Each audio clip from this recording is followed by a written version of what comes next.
Poussin créole, Qui? poussin créole. Qui? Il n'aime pas trop Mélenchon. Ah. Est-ce qu'il peut faire une toile? Bien sûr que non, c'est un poussin. Prends garde, poussin créole est là. À moins que vous ne viviez dans une grotte ces dernières semaines, vous avez forcément entendu parler de la série de vidéos en cours de la journaliste et influenceuse américaine Candace Owens, série intitulée Becoming Bridget. Si je dis pas de bêtises, on doit en être à 4 vidéos en incluant la vidéo d'introduction. C'est énorme.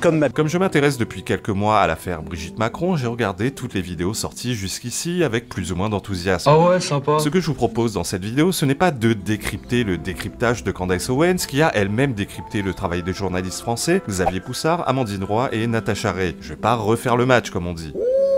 Enfin le match. Non, ce que je vous propose, c'est plutôt mon opinion générale sur tout ce bazar, à savoir si c'est réellement l'affaire du siècle, comme nous l'a vendu Candace Owens, ou si c'est un pétard mouillé. Ça pète mon colonel. Tout d'abord, j'ai remarqué un truc qui a tendance à m'agacer. Il y a un point commun entre les complotistes et les anti-complotistes. Je vous donne ma définition d'un complotiste. Je fais la différence entre se poser des questions et penser savoir. Se questionner, douter, c'est une démarche naturelle chez l'être humain. C'est même une démarche saine. Pour moi, on bascule dans le complotisme lorsqu'on pense savoir, lorsqu'on pense détenir des vérités, et lorsqu'on devient paranoïaque au point de voir des complots partout. Oui, c'est ça, c'est ce qu'ils veulent nous faire croire, comme par hasard. Comme je le dis souvent, douter de tout est au moins aussi absurde que ne douter de rien. Le doutage, c'est simple.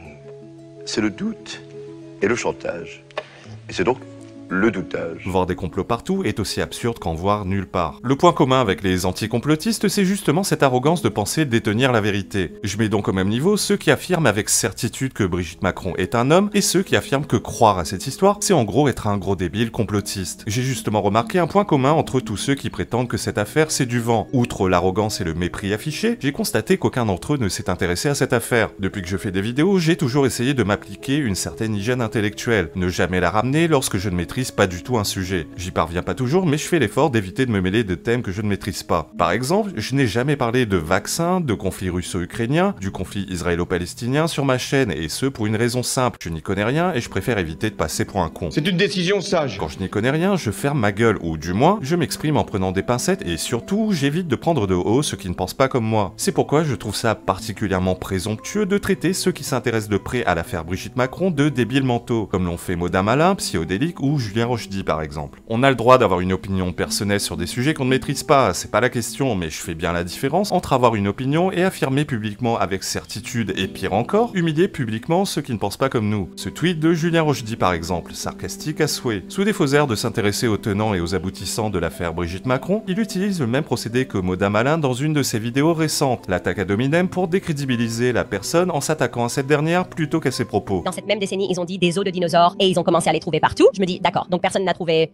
Et il se trouve que les os de dinosaures, pour une raison ou une autre, sont toujours découverts par les paléontologues. Ce n'est pas comme toi et moi qui marchons dehors et un os de dinosaure. Et en fait, des sorties comme ça, eh ben, elle en a eu sur pas mal de sujets. Il faut aussi savoir qu'elle s'est faite renvoyer du Daily Wire. Donc le Daily Wire, c'est le média conservateur qui a été ouvert par Ben Shapiro aux États-Unis et dont on a pas mal parlé sur cette chaîne, notamment des films qu'ils ont produits, qui sont parfois excellents. Et elle s'est faite renvoyer à force de sorties clairement antisémites. Je sais pas plus que ça qui est Candace Owens, je la connais surtout pour son enquête sur George Floyd, Black Lives Matter et l'affaire Brigitte Macron. So Black Lives Matter released their 990 IRS filings. They collected $80 million.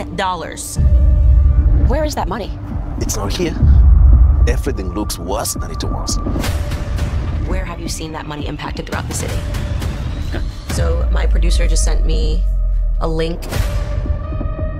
It is just shocking to me because of how much money was raised to think that where he lived, the bills weren't being covered. Super frustrating, but that's a dead end, so. And here's where it gets really interesting. Ready for some BLM pride? Another $200K went to escorts, BDSM workers, strippers, peep show workers, phone sex operators, and webcam performers. And then at that moment, it became personal. And I thought, not only am I going to say the truth, I am going to scream the truth louder than you can scream the lies.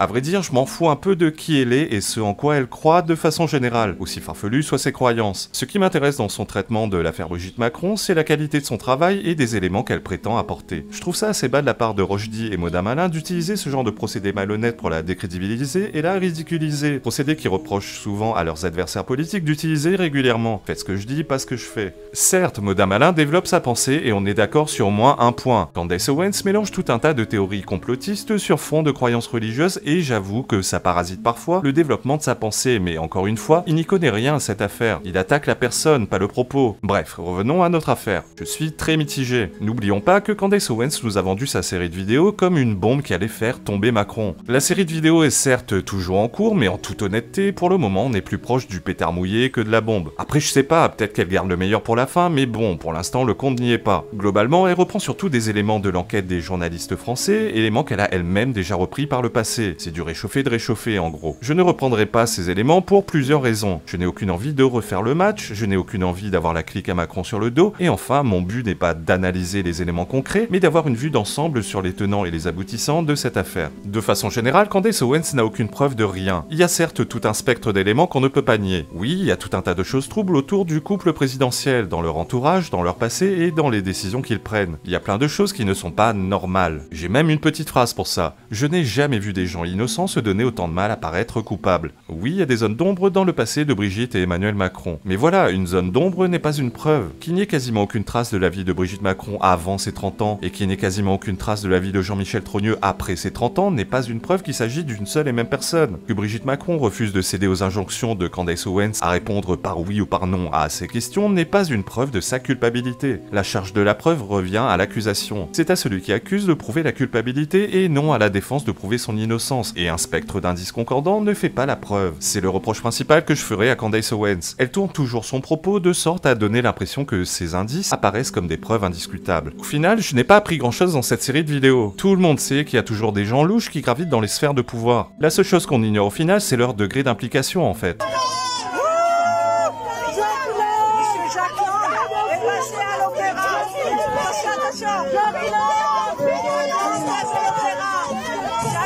Néanmoins, je trouve ça léger de sous-entendre que quelqu'un ferait partie d'une secte pédosatanique parce que dans l'entourage plus ou moins direct du couple présidentiel, il y a des gens qui ont été impliqués dans des histoires loufoques en lien avec des enfants. Je trouve ça cavalier de prétendre en filigrane que Brigitte Macron aurait eu une relation avec Emmanuel Macron alors qu'il n'avait que 14 ans. À moins d'avoir assisté à leurs ébats en direct dans la chambre à coucher, elle n'a aucune preuve de ce qu'elle avance. Sur ce sujet, même en admettant qu'il avait l'âge admis officiellement, c'est-à-dire plus de 15 ans, c'est-à-dire l'âge légal du consentement en France, pour moi, rien que ça aurait dû être disqualifiant d'un point de vue moral et ça aurait dû empêcher l'accès de Macron à la présidence. Parce que c'est notre projet!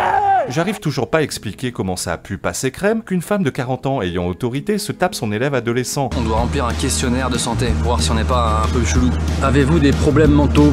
Bon bah oui hein. Et comment la presse a pu faire passer ça pour une belle romance, mais bon, la morale et la logique des Français m'échappent parfois. Brigitte Macron est à l'évidence un personnage de roman. C'est fantastique. En tout cas, je doute que Candace Owens fasse tomber qui que ce soit avec ça. Je crois qu'elle sous-estime la capacité des Français à faire le dos rond et à tout accepter, surtout l'inacceptable. À chaque fois que je me suis dit, non, Macron va quand même pas survivre à ça, il y a survécu. Il y a même pas besoin d'aller taper dans les théories complotistes. Le réel aurait dû suffire. Macron a survécu à l'affaire Alstom, l'affaire McKinsey, un an d'émeutes hebdomadaires avec les gilets jaunes, à sa gestion désastreuse de la crise Covid, et pourtant il a été réélu. Rappelons que ce qui a fait tomber Trump et l'a empêché de réaliser un second mandat de suite, c'est précisément sa gestion également désastreuse de la crise Covid. Depuis 8 ans, Macron passe sa vie à humilier les Français et à affaiblir notre démocratie, et il est toujours là. Une gare, c'est un lieu où on croise les gens qui réussissent et les gens qui ne sont rien. Depuis 8 ans, il s'emploie à détruire notre industrie et affaiblir notre démocratie, et pourtant il est encore là. Ils sont complètement prêts. Candace Owens ne connaît pas les Français, elle ne connaît pas notre capacité de résignation. Pas besoin de savoir ce qu'il y a dans le slip de Brigitte, le peu de choses que je viens d'évoquer, dans n'importe quel pays d'Occident à peu près normal, serait dû suffire à le dégager ou à le pousser à démissionner. Mais en France, ça passe. En France, tout passe. C'est ça qu'elle ne comprend pas. Ah oui, j'oubliais, elle aurait pu faire l'effort de bosser la prononciation des noms propres et communs, parce que là, c'est une catastrophe. Brigitte Trogneux, the real Brigitte Trogneux, Chiffon Osier, for her very chatty daughter Tafon. I thought, that looks like Tefan. Bref, je prédis que sa série de vidéos va se terminer en eau de boudin, il y aura rien. Néanmoins, je me demande quand même pourquoi Brigitte Macron n'a toujours pas porté plainte contre Candace Owens pour diffamation, car cette dernière ne se contente pas de poser des questions, elle affirme tout un tas de trucs. Oui, contrairement aux idées reçues, la liberté d'expression n'est pas absolue aux États-Unis, et la diffamation y est également punie par la loi. Après, je sais juste pas comment elle fonctionne dans le détail, je n'ai aucune connaissance en droit américain. Voilà, pour conclure cette vidéo, je pense que l'on sortira de cette série de Candace Owens avec plus de questionnements qu'on en avait avant et toujours aussi peu de réponses. Et à moins qu'elle ait réussi à se glisser dans la salle de bain de Brigitte Macron et qu'elle ait pris un cliché de cette dernière à poil, je pense qu'on en restera là et que cette affaire serait oubliée dans les semaines qui suivront. Cette vidéo est à présent terminée et je vous remercie de l'avoir regardée. Je vous remets le lien vers ma cagnotte Litchi qui est toujours ouverte et que j'ai remise à 0 et je vous remercie par avance de soutenir mon travail si vous en avez envie et si vous en avez éventuellement les moyens. Quant à moi, je vous dis à très bientôt. Ciao.